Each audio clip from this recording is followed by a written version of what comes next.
আসসালামু আলাইকুম। সংবাদে আপনাদের সবাইকে স্বাগত জানাচ্ছি। আমি ফিরোজ তোহা। শুরুতেই আরবে কেবলস সংবাদ শিরোনাম।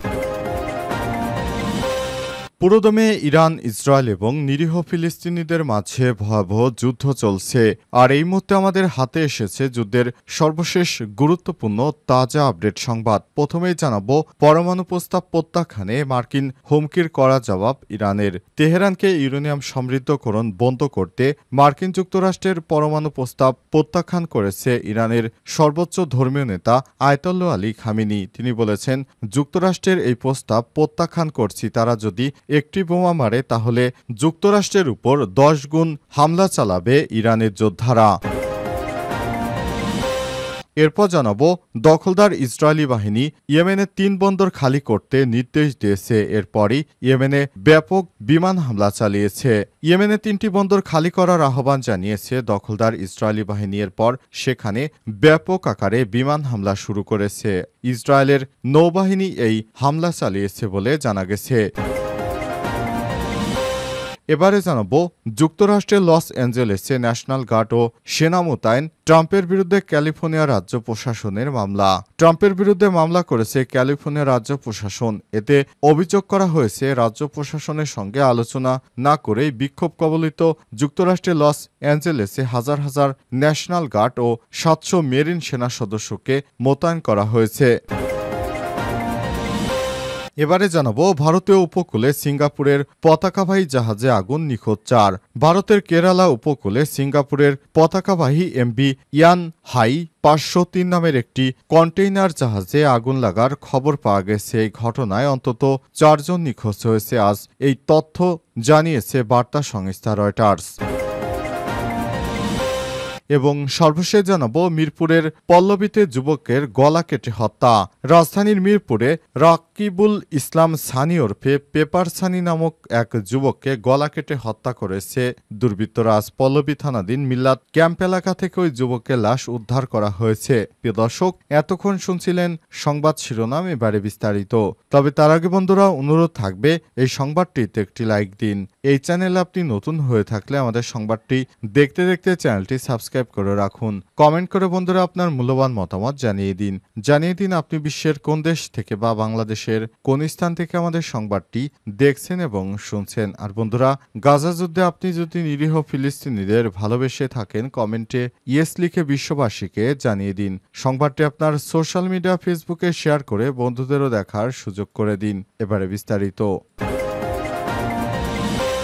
পরমাণু প্রস্তাব প্রত্যাখ্যান, মার্কিন হুমকির কড়া জবাব ইরানের। তেহরানকে ইউরেনিয়াম সমৃদ্ধকরণ বন্ধ করতে মার্কিন যুক্তরাষ্ট্রের পরমাণু প্রস্তাব প্রত্যাখ্যান করেছে ইরানের সর্বোচ্চ ধর্মীয় নেতা আয়াতোল্লাহ আলী খামেনি।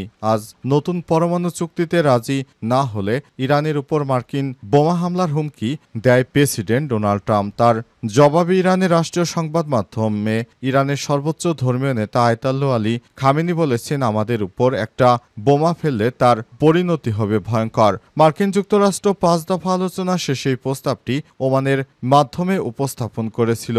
ইরান ইউরেনিয়াম সমৃদ্ধকরণ বজায় রাখার উপর জোর দিচ্ছে এবং তার মজুতকৃত ইউরেনিয়াম রপ্তানিতে অস্বীকৃতি জানিয়েছে। খামেনি আরও বলেন, মার্কিন যুক্তরাষ্ট্রের প্রস্তাব ইরানের আত্মনিয়ন্ত্রণ অধিকার, আত্মমর্যাদা এবং জাতীয় মূল্যবোধের সঙ্গে সাংঘর্ষিক। এ কারণে যুক্তরাষ্ট্রের কোনো প্রস্তাবই ইরান মেনে নেবে না। ইরান তার পারমাণবিক কার্যক্রম চালিয়ে যাবে, অব্যাহত রাখবে তাদের এই পারমাণবিক কার্যক্রম। এ অবস্থায় ইরান যুক্তরাষ্ট্রের কাছে কখনোই মাথা নত করেনি, ভবিষ্যতেও করবে না।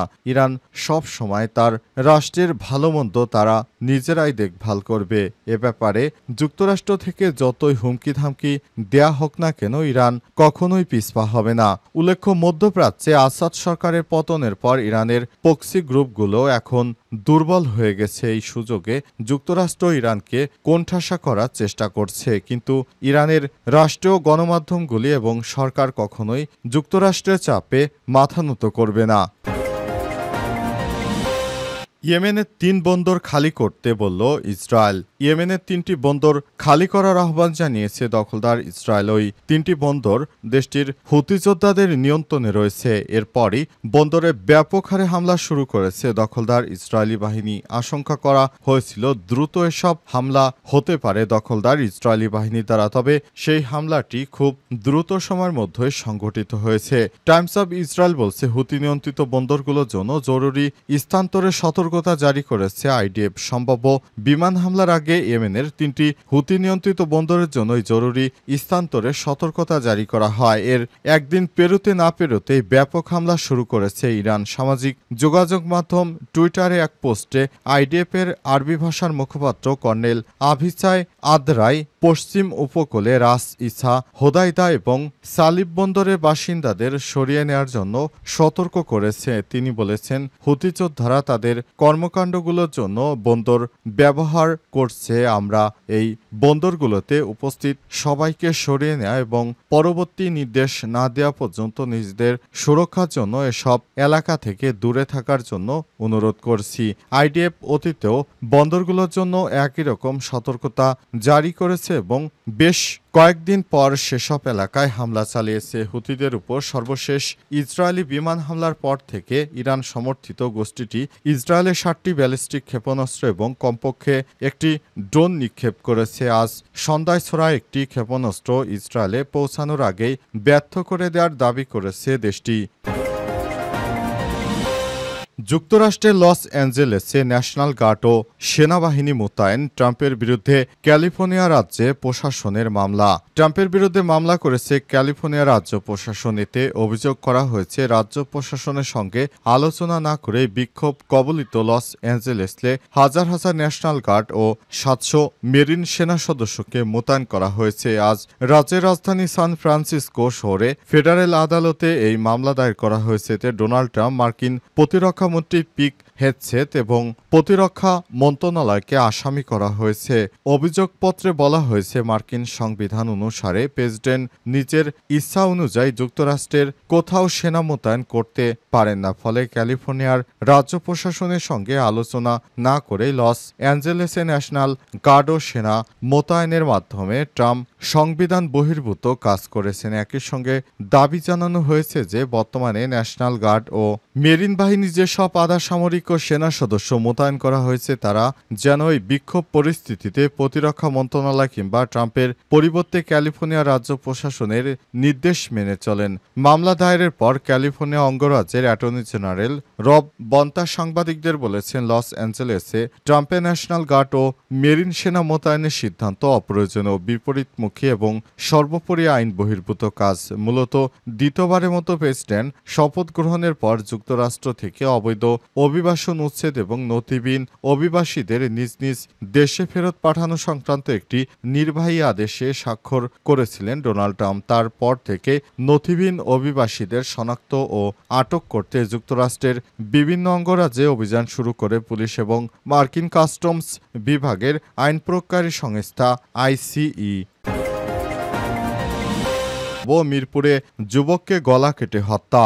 রাজধানীর মিরপুরে পল্লবীতে রফিকুল ইসলাম সানি ওরফে পেপার সানি নামক এক যুবককে গলা কেটে হত্যা করেছে দুর্বৃত্তরা। আজ পল্লবী থানাধীন মিল্লাত ক্যাম্প থেকে ওই যুবকের রক্তাক্ত মরদেহ পাওয়া যায়। পরে স্থানীয়দের মাধ্যমে খবর পেয়ে মরদেহ উদ্ধার করে পল্লবী থানায় নিয়ে যায় পুলিশ। নিহত সানি অটোরিকশা চালাতেন বলে জানা গেছে। ভুক্তভোগী পরিবারের অভিযোগ, যারা সানির উপর হামলা চালিয়েছে তারা গত বছর রমজানেও সানির উপর হামলা চালিয়েছিল। এ ব্যাপারে থানায় অভিযোগ জানানো হলেও পুলিশ কোনো ব্যবস্থা নেয়নি। তাদের দাবি, পুলিশ ব্যবস্থা না নেয় আজ সানিকে এমন নির্মমভাবে হত্যা করা হয়েছে। পল্লবী এলাকায় চিহ্নিত মাদক ব্যবসায়ী জিন্দা টানাকা সহ আরও কয়েকজন সন্ত্রাসী এই হত্যাকাণ্ড ঘটিয়েছে বলে দাবি করেছে নিহত সানির পরিবার। বিশেষ করে আওয়ামী লীগ পালিয়ে যাবার পর সারা দেশ জুড়ে ব্যাপক সহিংসতা ছড়িয়ে পড়েছিল। এই ঘটনার পর এখন সারা দেশ জুড়ে একটু ঠান্ডা পরিস্থিতি বিরাজ করছে। তারপরও বিভিন্ন এলাকায় কিছু নাশকতাকারীরা এখনও দেশকে অস্থিতিশীল করার চেষ্টা চালিয়ে যাচ্ছে। অবস্থায় সরকার বারবার বলছে যে দেশে যেন কোনোরূপ বিশৃঙ্খলা না হয়। তারপরও তারা যে বিশৃঙ্খলা চালিয়ে যাচ্ছে সেগুলোর ব্যাপারে এখন নতুন করে আবার আইনশৃঙ্খলা রক্ষাকারী বাহিনীর সদস্যরা ভাবতে শুরু করেছে। অবস্থায় পুরো ঢাকা শহর জুড়ে ব্যাপক চিরুনি তল্লাশি অভিযান অব্যাহত রেখেছে আইনশৃঙ্খলা রক্ষাকারী বাহিনীর সদস্যরা।